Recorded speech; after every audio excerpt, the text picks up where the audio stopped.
Assalamu alaikum and welcome to Perspective. We've of course seen the response of the Foreign Office to US calls for investigation. The Foreign Office has dismissed of course the external directives, also saying that this is of course a matter, internal matter for Pakistan. We'll be talking about the ramifications overall as far as politics is concerned, as far as this letter that has been written by the former PTI Chairman Imran Khan Sahab, and of course with relevance to now the newly sworn in assemblies as far as the National Assembly is concerned, KP is concerned, Punjab is concerned, Balochistan is concerned, all over the kind of amalgam that we have at present. Of course, in the light of this letter also, the Pakistan's resolve not to have external interference in what are its domestic affairs. We'll be talking about all of this today on Perspective. I have with me Dr. Abid Abbasi, who's a senior analyst. Thank you for being with us today. We also have with us Zaid Kishkori, who's a senior journalist. Thank you for joining us. Irfan Ghori, who is a political analyst. Thank you for being with us. Abid Sahab, like we were earlier saying, this is of course this letter in the first place. I think there is by and large agreement between all the other political parties that this letter of course should not have been written. It is a matter, it is a domestic matter for which there is redressal provided. I mean, if you or any aggrieved party, you and I, anyone feels that they've been aggrieved by the results, they certainly have an option open in of course the Election Commission, in tribunals, in the courts, as far as the High Court is concerned, as far as the Supreme Court is concerned. There is a procedure. Writing a letter in this way denotes and says a lot of things that we've also seen in the past. Would you agree with that? Thank you very much, Mara. Yes, I think it is, as you said in your intro, that by and large the political forces and even to a great extent the media and the intelligentsia, they all are of the view that no foreign force should be invited to interfere in Pakistan's domestic and internal matters. Yes, you rightly said that there are many platforms where those grievances can be redressed, they can be pleaded their cases in those tribunals and the courts. But unfortunately, we have seen time and again, we have been raising this point as well, that PTI is not using the proper or set patterns of democratic dispensation, democratic process. Rather they try to use to an extent the fascist or some sort of hard tactics to arm twist the institutions and the incumbent governments. Previously we have seen the 3 calls were intercepted allegedly that they were asking to the IMF officials, the Shaukat Tareen, the former finance minister, and then we have seen Taimur Jhagda and Mohsen Laghari. They were talking about the pursuing the IMF not to sign an agreement with Pakistani government because they were having some sort of grievances for that. I think it is against the not only the interest of the people of Pakistan, but it is direct invitation to breach the sovereignty of an independent state, to ask the international agencies and international institutions and international governments to interfere in Pakistan. Previously we have been listening, and the very tall claims and very slogans were raised by PTI chairman and PTI that no foreign power should intervene in Pakistan internal affairs, or this is, they called it, the Hakiki Azadi, the and now they're asking democracy for that kind of interference. And the same kind of, on one, that's a very dichotomy in their actions. On one hand, they, maneuvered the support to the people of Pakistan by asking them that these governments are dependent on international forces, and this is an intervention of foreign forces in Pakistan. I want to talk about that. Let me go to Irfan Sahab and the cipher also. But at the same time, the cipher, that saga we have seen. Which was an extension of that same, that same narrative that was built by the former chief of PTI, Imran Khan Sahab. Irfan Sahab, can you hear me? Irfan Sahab? Yes, Maru, Irfan Sahab, can you hear me?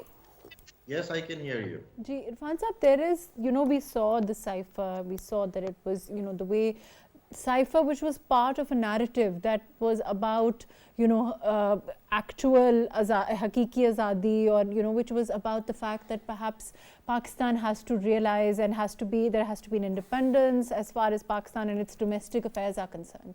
They were the cornerstone of that narrative which was given to the people, which was waved in jalsas, and now we see this letter being written to IMF. Is it not itself a contradiction of that narrative for the PTI itself? Yes, Maruk, there is no doubt that when it comes to when they are in a position, or when it suits to our political parties, they take a narrative which is, like you mentioned, that, writing a letter right now, and then, approaching the US legislators as well. So that was something which is, I think, which was criticized everywhere, and I think in media as well. And there is no doubt that when it comes to our internal affairs, there shouldn't be any intervention. Having said that, that doesn't mean that there is no need to investigate what has happened on February 8 elections. Because this is not something that has happened for the first time. I've been covering elections since 2002, and I haven't seen that there was a single election when there was no complaints and where there was no manipulations. And these complaints and manipulations, we have to deal with them with our own institutions. And for that, I think we need that all political parties, because they are the major stakeholders, they have to Irfan Saab, come when to we talk some about, I'm mechanism. going to interject here and also include Zahid Gishwari Saab in the discussion. Yes, you know, you say that political parties are, of course, you know, have from time to time taken different kind of narratives and then, you know, of course, discarded them whenever it suits. But have other political parties invited external interference in this manner, Zahid Saab, that we are seeing PTI at this time do, whether, you know, if it's the Sunni Ittihad Council or whether, you know, the former head of PTI Imran Khan Saab is concerned, these people, are they not asking for the external interference in this manner? Is it not unprecedented in a lot of ways? Zahid Saab. Thank you very much, Maruk. I think we have witnessed a couple of very new examples in Pakistan political arena in the recent times. Particularly, it's not new from PTI. You know, since the first PDM took over last year, then the PTI started and getting in international community to intervene in Pakistan domestic affairs, because the party had been struggling to get foreign support from different communities and the states. And this time again, they have written a letter. And interestingly, PTI Information Secretary wrote this letter. And he's also, you know, having a permanent resident card of the United States. So it's a very important character. But now, obviously, he did it all on the consent of PTI top leadership. And it's a different debate. Either it has its own impact or not, but symbolically and by and large, the political thinkers say in Pakistan that the initiative taken by PTI was not politically a correct decision, taken at a time when the new government is coming up. And but overall, the situation is quite awkward when it comes to deal with different things. And PTI having a resource from foreign thinker as well, and they hired services of some US senators as well. Even two senators are from Indian origin who were lobbying for PTI in the United States in the past 6 months. So it doesn't matter, but one thing is very important: the followers of PTI and the vote bank here in Pakistan, whatever they do, they don't believe that. They say it's all right. They continue with the policy to take my way or the highway. But Maruf, one thing is very important: in the past 2 days in the parliament, first time ever, since I am also covering this parliament, luckily fourth time, that 2008, 13, 18, and now 2024, the behavior of Pakistan Muslim, I'm sorry, the Pakistan Tehreek-e-Insaf member parliament, otherwise we can say Sunni Ittihad Council members were quite changed. They are not like they were in 2013. Their behavior were different in 2018, and now they sense somehow, by and large, that real force should be done in the parliament. The protest and piling up pressure in the past 2 days, they showed their muscle in the parliament on floor of the house, rather than they were also talking about with a different tone outside the parliament. And it looks like that at least they understood what exactly the democracy means, for what exactly the pressure and the politics on floor of the house is, and they were having a absolutely changed behavior otherwise. So it's a good thing for Pakistan democracy otherwise. But overall, I haven't seen any different attitude since 2008 and 13. The behavior, the productive debates from the seasoned politicians, seasoned parliamentarian. But one thing is interesting, that this time the situation was by and large like 2013 or 2008 situation. Zaid sir, what You about, know, I mean, what about the ruckus that we saw in the KP assembly? Is that something that, you know, of course, like you said, you've seen the parliament for a while, you've been looking at the procedure, you know, the parliamentary conduct also overall. Does that happen from time to time? We've also seen, you know, quite a bit of racket in the assembly also. I mean, one has to agree with that. Is it something that happens from time to time, or is it also something that you think is indicative of the future? I think it has been happening in the past as well.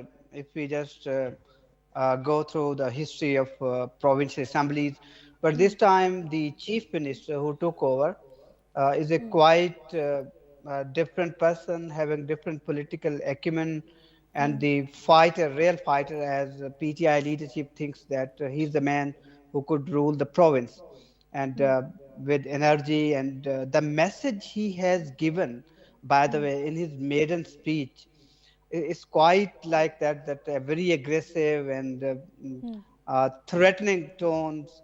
And obviously to police and law enforcing agencies, he is now head of the government of the province, so he must have a different tone to take all political parties and political figures and opponent together to meet the challenges province was facing, particularly the land order situation in the province.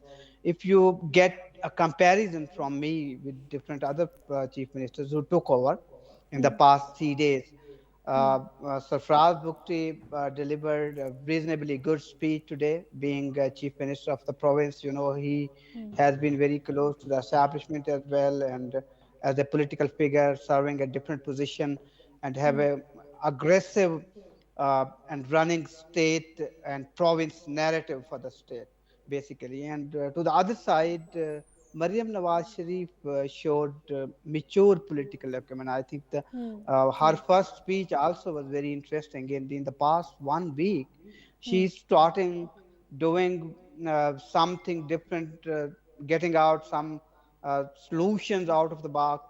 And I think, and on the other side, the third time elected prime minister, elected chief minister of Sindh, obviously he has an experience with strong majority as well in the province. So the interesting situation, but in the center,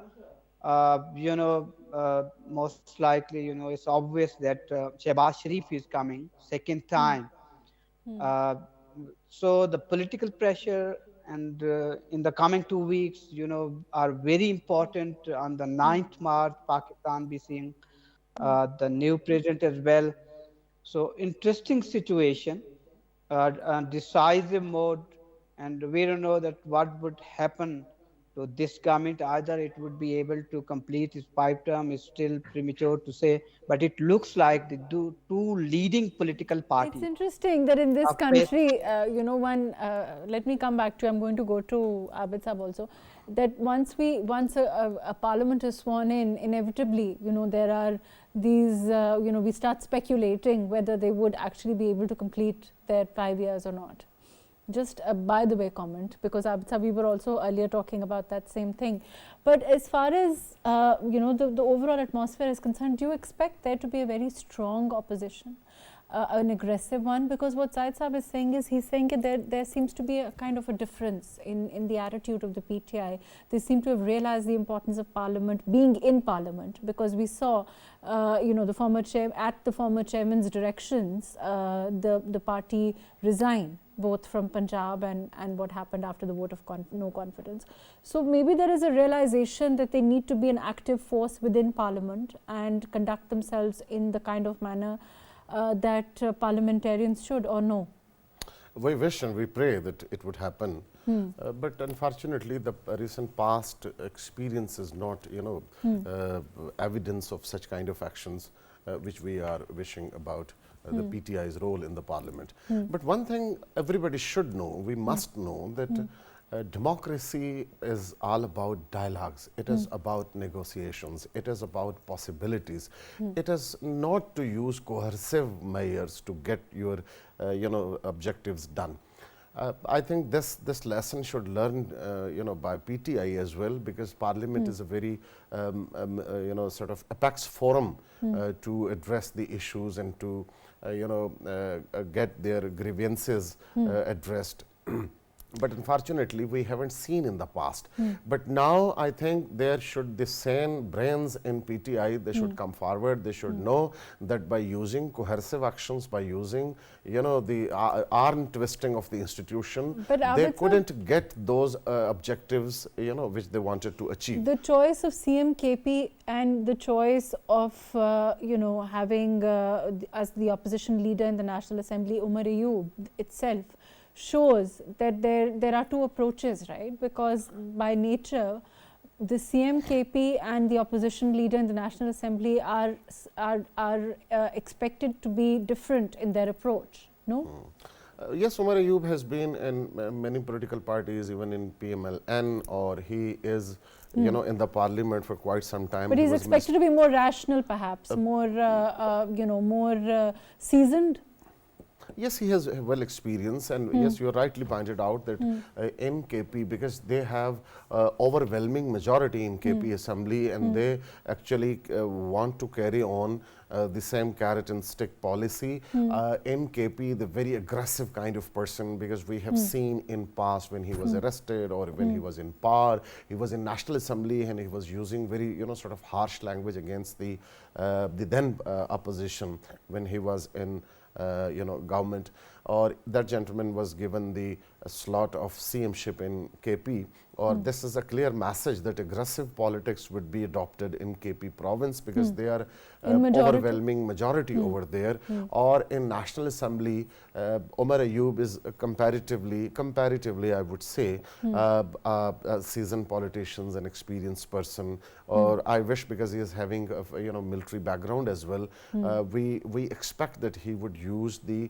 the sanity would prevail, and he will use the democratic, sort of norms in the assembly to get their objectives achieved. And this is actually the need of the time, because PTI has used every tactics other than negotiation, other than dialogues, to get their objectives achieved, because we have seen in 9th of May, everybody knows that. And similarly, they were, using the sort of their position by writing letters to the international organization. On one hand, they were earning huge and hefty amounts in which are being sort of discussed in foreign funding case, and they have launched some sort of campaign, and they have hired some sort of organizations, think tank over there, and lobbying firm over there, which they were lobbying for them. And similarly, they are writing letters.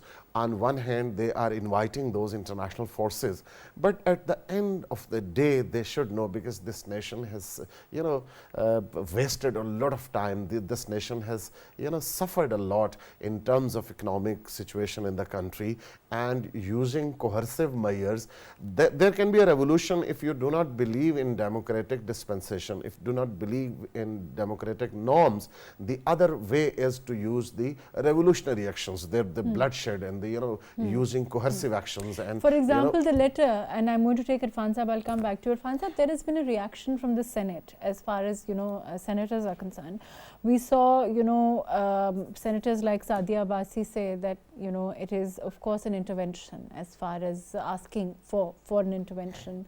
And of course, the resolution is there within the system. These are our domestic affairs, like we earlier discussed. We saw Irfan Siddiqui Saab also condemn the invitation to foreign institutions, and of course the fact that this is something again which Pakistan has a system within itself to resolve, and we don't see other countries writing letters like this, whatever the situation itself is concerned. We've also seen overall, as far as institutions are concerned, the PTI criticizes institutions like the judiciary, whether it's the election commission. Nothing is exempt from that kind of criticism if decisions go against them. And we've seen that happen. In your opinion, if we look back at, for example, the 2013 election, or we look back at, 2018 election, other political parties have had reservations. Like you said also, it's, unfortunately, Pakistan has never had an election which has not been, to some extent, accepted by all, or not criticized in this manner, or not made controversial. Isn't that true?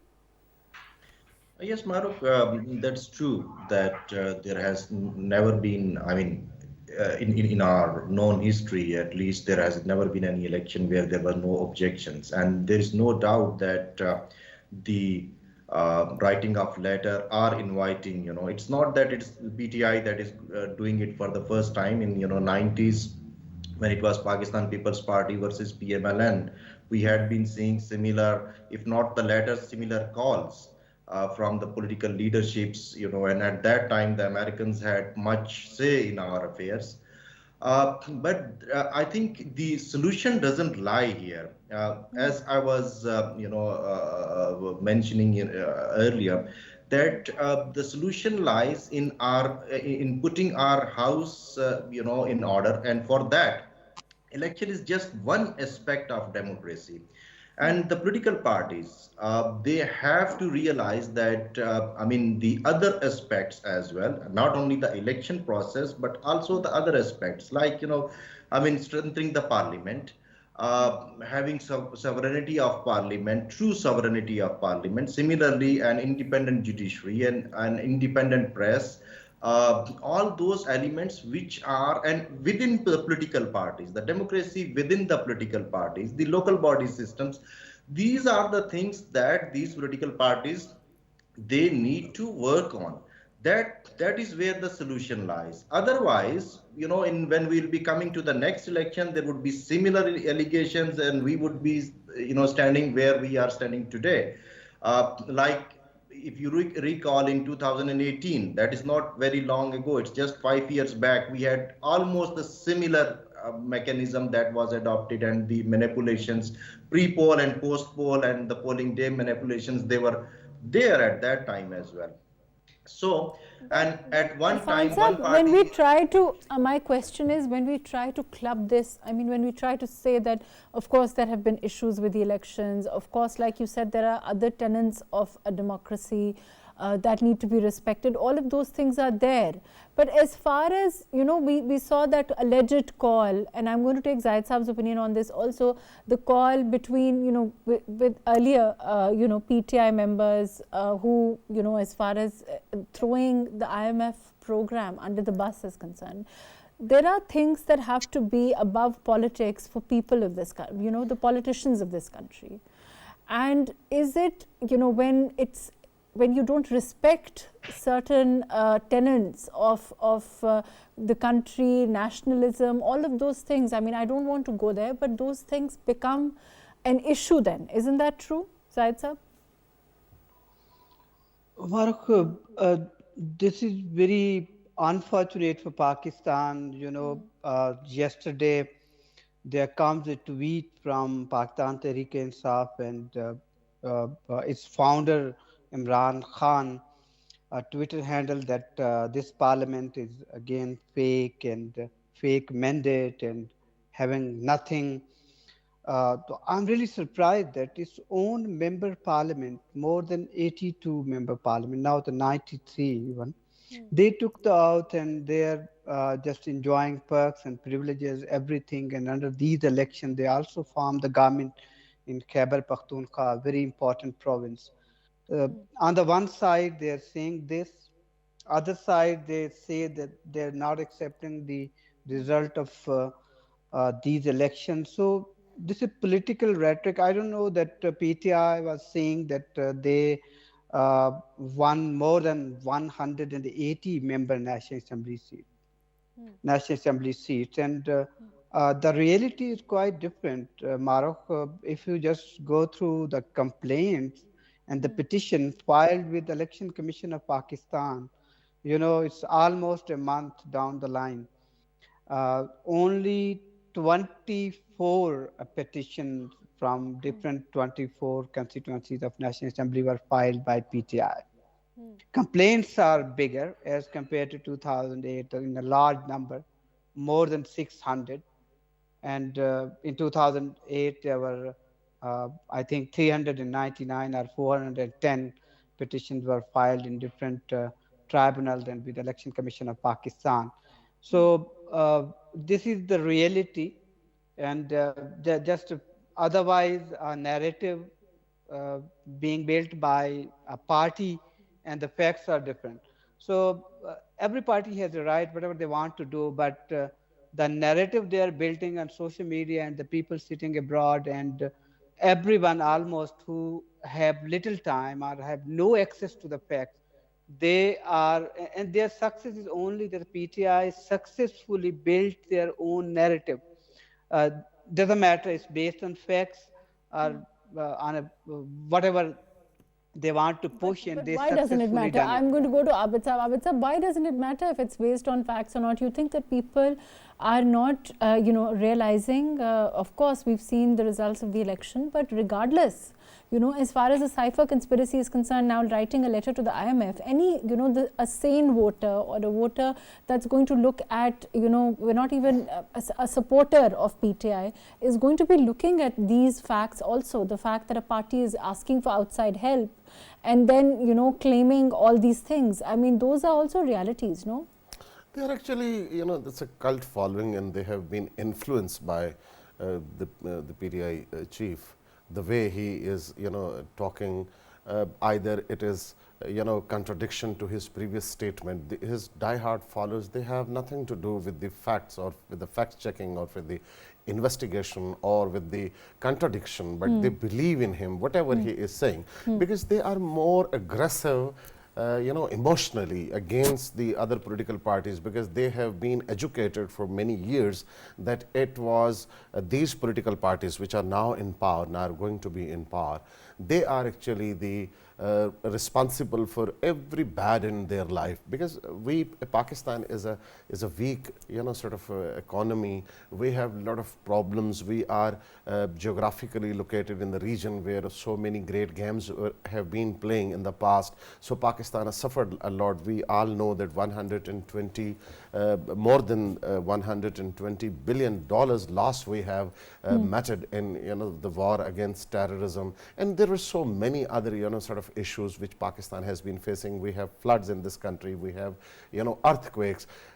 Yes, this is true that our previous governments could not play ideally, but the problems were also very mighty. So the whole burden of the miseries of the common people, they were put on the shoulders of two political parties. They were hardly, about 20 years or 15 years in power, and those years in power were not the completion of the tenures. They were in chunks. They ruled this country, because if the constitutional term is of 5 years, how a government can deliver in 1.5 year or 2 years? There were so many interventions in the political arena in Pakistan, democratic arena in Pakistan, but they were made,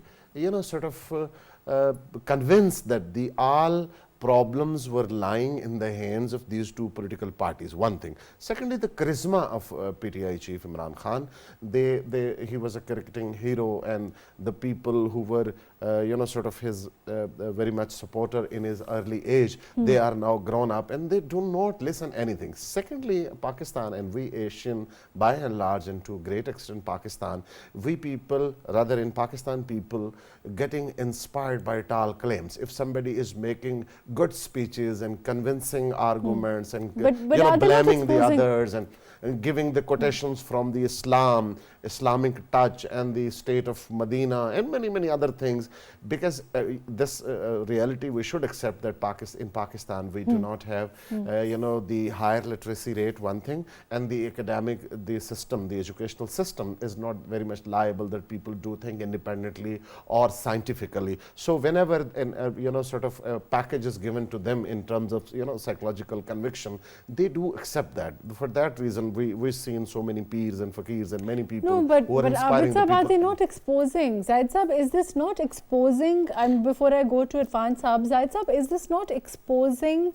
the narrative itself, the fact that the narrative that was earlier given by PTI was faulty? If they are going to be talking about external interference now, why were they against external interference in the form of the cipher then? So, I mean, these are contradictions themselves which are being exposed now. Isn't that true? Today, there is an important article in Dawn by some professor that he said that PTI took U-turn 140 in the past 6 years. So that's very interesting research he has done. But listen, I think they have the right, obviously, as other political parties, but the current parliaments in the provinces and in the center is very interesting this time. And I see a different situation as compared to last year. This is not PDM. This time, PTI have been pushed into a blind alley politically because I see it only into the KPK. And it depends that how its chief minister would be claiming his right in ECC, Economic Coordination Committees, and then the National Finance Commission and NFC award as well. This time situation is quite different because politically PTI realized that what parliamentary positions and constitution position have a strong pitch for any political party, for any government to pile up the pressure and mobilize the people across the country, because this time PTI would have no president in the center, no government in Pakistan, largest province in Punjab, where they have even no simple majority, and no government in Balochistan. Sindh is already with Pakistan People's Party, which looks like the major beneficiary of the existing political system in Pakistan, and then the upper house of the parliament. Although PTI would be a leading political party in upper house of the parliament, perhaps would get more than 29 seats, but as you know, it's a reciprocal. And for PPP and PMLN to continue with at least 5 long years to compete with PTI, strong popular support given to its founder, to the party. So it's a different political situation, different ground realities. And now PTI has to realize this, that they lost all these sports and only they would have in Khyber Pakhtunkhwa. So we don't know that either Pakistani voters would deliver next time or vote on the basis of performance. This time, at least in 2024, they did not vote on based on the performance. We don't know that what would be their tendencies in the next election, but this is the facts on the ground here in Pakistan. Irfan Saab, do you agree with what Zaid Saab is saying, that it's a different kind of ground for the PTI at this time, and how will they conduct themselves as far as for the future politics, for their future in electoral politics? Maruk, I partially agree with Zahid that, I think there is a realization. First thing which we should give credit to PTI was that against all odds, even there were, rumors that and speculations that they might boycott the elections, but they didn't. They took part in the elections. Then, of course, when it came to taking oath and becoming part of the Parliament, National Assembly, and the Provincial Assemblies, that they have done, despite their reservations. We should give them but credit at the for that. same time, yeah, that is something, that is where I think we should give, because I think this is where I agree with Zahid that there is a realization in them as well that Parliament is the forum, the assemblies are the forum, because if you get out of that, on streets you can build pressure, but you cannot, make things work that It's not the way. right. It's not achievable in terms of whatever political ambitions they may have. Yes. So that is true. But at the same time, I tell you that when it comes to the votes, PTI has backed this time. There is no doubt that the statistics. Zahid is one of our journalists who works on data, and I think the data shows that the combined vote of PML and People's Party, it's almost equal to what PTI has got in terms of number of votes. And that is where I was saying that in Pakistan, it has been in the past as well. It is not necessary that the party which gets the more vote, it gets the number of seats proportionate to that. That is not that is where our election flaws they are there. And similarly, I tell you that PTI being it can be it can play a very important role in as an opposition, and that's where I think they have more chances where they can realize that how after what has happened during the last 1 year and 1.5 year, they should have a realization how they could work within the system, because you cannot in Pakistan you have to work within the system. If you like Dr. Saab was mentioning, if you want to bring a revolution, that's a separate thing. But no, there were so many other parties, so many other pressure groups that had tried that, to get public support for that, but that was not there. So they have to realize that within the system they have to work, and for that the Parliament would be the forum where they should work on mechanisms where not only the election day, but the complaints against the elections. But because I tell you that even the tenure of the assemblies, they lapse, but the complaints and the petitions of election disputes, they do not decide. But so Irfan, those are issues within our legal system. Those are issues within our judicial system, which have been part and parcel of our the fabric of our society for a very long time, and consistently political parties should have gone towards reform, PTI included. Of course, during their time in power, these were some of those issues, some of those, and correct me if I'm wrong, I think Abid Saab here and Zaid Saab also, reform was a very strong part of the agenda of PTI. When they came into power, their slogan was change, but we didn't see any headway there. Maybe now, like you are saying, there is a realization, or there should be a realization among all political parties that they need to move towards those changes, those reforms that are integral to the system and will benefit all political parties, whenever the time comes. Isn't that true, Abid Saab? Of course it is Yes, true. That this is the only way. This is the... Ji Irfan sir. This is what I was saying, because if you see that, have we moved ahead, have we improved in terms of democracy, in terms of transparency, in terms of accountability, in terms of I mean all the international the international organizations to who measure these indexes, have we improved over that? We don't see that. So this is where I think now the political parties across the aisles, they have to see that, because if PTI is the it is allegedly it's the victim of whatever the manipulations have been done. Last time it was PMLN, the next time it could be somebody else. So all the this political is parties ultimately. Ji, Abid Sahab, your quick comments. Unfortunately, I'm also running out of time. Ji. Yes, Zahid Kashgori was mentioning that it is a new scenario, but as the in KP PTI has formed its government, and in the parliament, the central parliament, they are in opposition. The same situation was in 2013, though their seats were not as much great or large in parliament, in national parliament, but there was a government in KP, and they continued that government for 5 good years. So, but at that time, they have used very coercive, sort of measures again. They launched a dharna in Islamabad, that's the longest in the history of Pakistan. And they have used the electricity bill were burned, and so many others. They were appealed to international community not to send money from, the legal channels. But at that time, there were some quarters in the establishment of Pakistan, they were behind them. And now the situation is totally different.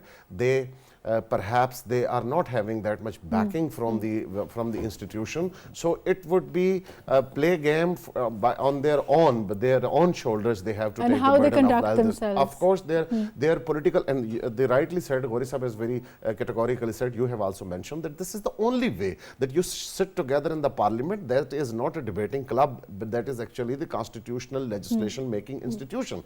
You sit there and you get overcome all those grievances which you are raising. You are writing letters and you are asking international forces. This is the forum where you can make some sort of reforms in the election commission, in the judicial system of this country. And you have adequate, you have sufficient at least representation now. They have their voice. The opposition. Unfortunately, that's all the time that we have. Thank you so much for being with us, Dr. Abid Abbasi. Zahid Kashgori Sahab, thank you for joining us. Irfan Ghauri Sahab, thank you for your time. Of course, we've seen the letter. We've also seen, the response as far as the letter is concerned from the Senate, from various quarters, more, acknowledging the fact that perhaps this is a case of inviting external interference into what are domestic affairs of Pakistan. At the same time, it is perhaps the time for a realization between all political parties to work towards strengthening those systems that will invariably help them whenever it's their turn. And when we talk about parties across the board as far as strengthening, going towards reform of the judicial system is concerned, or we talk about reforming perhaps our police is concerned, or we talk about reforming our overall redressal as far as a system for redressal is concerned. Years and years of having cases which lapse before, people, unfortunately aggrieved people dying before those cases are addressed. All of these are issues within the system that can perhaps be addressed by the kind of change, by the reform that is a long time coming. And perhaps we will see more of that. Thank you so much for joining us today on Buzz.